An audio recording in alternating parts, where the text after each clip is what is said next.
the better. Today was finally Joe Biden's BFD day, and a monumental one for America, too.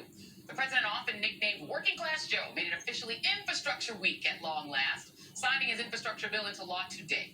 As he noted, it was a truly bipartisan effort, perhaps Biden's favorite thing, with 19 Senate Republicans and 13 House Republicans having voted for it.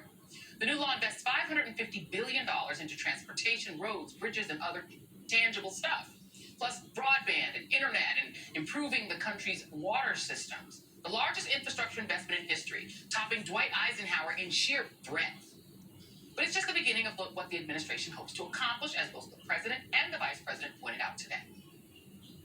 This bill, as significant as it is, as historic as it is part one of two.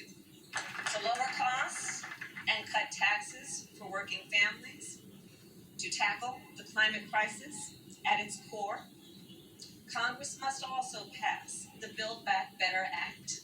The work of building a more perfect union did not end with the railroad or the interstate, and it will not end now. Joining me now is the U.S. Secretary of Transportation, Pete Buttigieg, who, thank you for being here, Secretary Pete. When you first got this job, I remember you came on this show, and I told you were lucky because you got the trains job. Because, I love trains.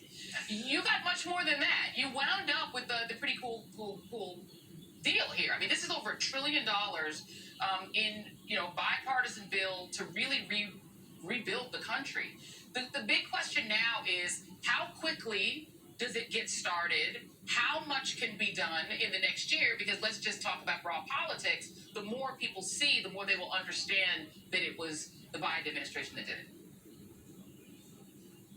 That's right, and this is a day that I've been waiting for as long as I've been Secretary of Transportation, but people who care about transportation in this country have been waiting for it for years, even for decades. A lot of people along the way questioning whether it could even be done, and now we're here, we're at this moment, and of course the pressure is on to deliver. Now I should say that this bill includes near and long-term efforts. Some things are going to happen very quickly because we're taking grant programs that already exist in my department. They're just going to have much more funding to work with. For example, this week we'll be rolling out the latest awards for what's called the RAISE grants. That's about $1 billion going out to projects around the country that enhance safety and economic development and other things that communities need. Now, for that $1 billion or so in funding, we got $10 billion in applications, which means we know there are a lot more projects, good, worthy projects that are ready to go, that we have a chance to fund next year. And we won't wait all the way until November to do it because we know how much interest there is. But having said that, this isn't like the stimulus bill back in 2009, where it was all about shovel-ready projects, getting that money out into the economy as quickly as possible. This is, yes, for the near term, but really about the long term, too. And we're as interested in what we call shovel-worthy projects as shovel-ready projects. And the challenge is the politics of this, because this is a huge deal. I mean, this is Eisenhower on steroids, right? But when people are very short-term memory, it's what have you done for me lately? I mean, the polls show a pretty sizable chunk of the population thinking that Biden hasn't done much, and saying, well, he hasn't done much or anything at all, forgetting that literally he walked into COVID and did shots and checks and that they got that $2,000 and everybody was able to get everybody who was willing to take it was able to get their COVID shots, and people forget that super quickly. So I just came back from Jackson, Mississippi. They have a huge water crisis. That's something that you could see that people are going to be waiting and saying, when are you going to fix that? I know there's money in there that's going to help tribal nations. It includes funding for Native communities to address broadband and resilience and water settlements, et cetera. Do those kind of things end up being pushed to the front because they are urgent? Yeah, I think a lot of these things can move quickly, especially because it's often local communities on the front lines who have these efforts ready to go. I mean, I remember when I was mayor trying to make sure that we had more resources for things like water and wastewater. And if the White House had been able to say to me, hey, we're about to do a massive increase in funding, would you be ready to go? I would have been ready in a heartbeat to put some of those dollars to work. That's one of the reasons why I think it was powerful at today's ceremony to see, not only members of the House and the Senate from around the country and even from both parties, but mayors from all over the country, governors, tribal leaders, and more, because they're ready to go. they have just needed more from Washington, more resources, more dollars, more of what it's going to take in order to accelerate the good work that's already going on. Now, I will say that this is one where we didn't have to persuade the American people that infrastructure was a good idea. We just had to work with Washington to catch up to where the American people already are. And I do think that that's an advantage in terms of making sure that the benefits of this are understood. But at the end of the day, you can't argue with results. And so my department is already getting to work finding creative ways to put these dollars to use, but also to make sure people understand the difference that it makes to that bridge that's getting fixed in your neighborhood, that road that's getting fixed in your town, that transit line that's opening up, that's because of this bill that the president just signed. Yeah, people do love to see like the work getting done. They feel like their money's being used, tax money's being used. But let me play it for you. This was Kirsten Sinema, who she got a little star turn today. I think she was the first to get to speak. She got a pretty prime speaking opportunity. Here she was today. The senators who negotiated this legislation show how to get things done. The senators in our group of 10 effectively represented the needs of the regions we represent. Who does she believe she represents? Because, you know, and you've been on here, I've asked you about this before, this is no surprise to you. You know, the way that she negotiated, you know, the work that she did on this was not exactly very ecumenical in terms of the kind of people who were in the room.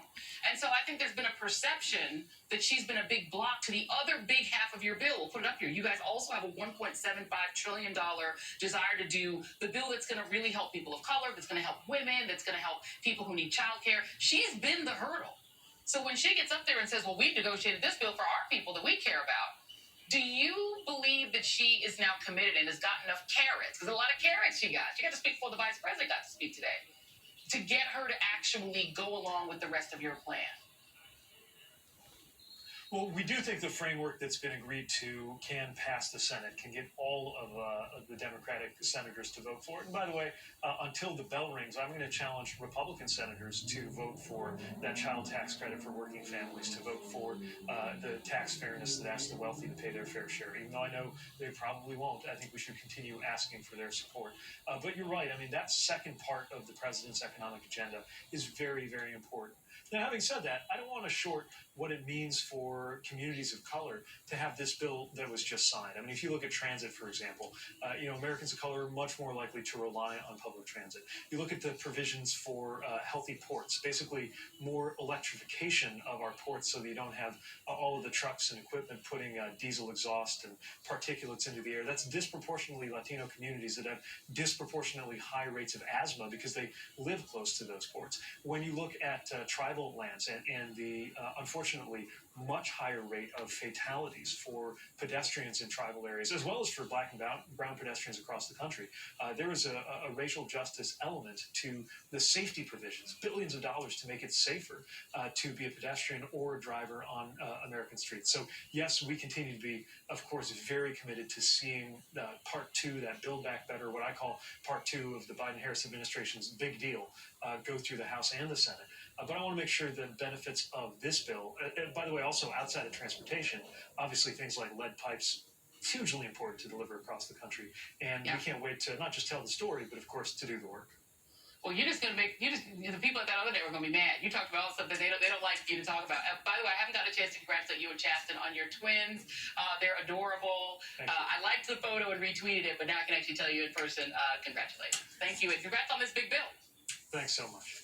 Thank you very much. Have a great evening. Okay, Secretary Pete Buttigieg, appreciate you. Still ahead, more on this historic achievement by the Biden administration. Biden allies are calling it his Eisenhower moment as Trump loyalists just wanted to cry because they couldn't get it done. They wanted infrastructure week for them. Historian Michael Beschloss joins me next. We're back after this.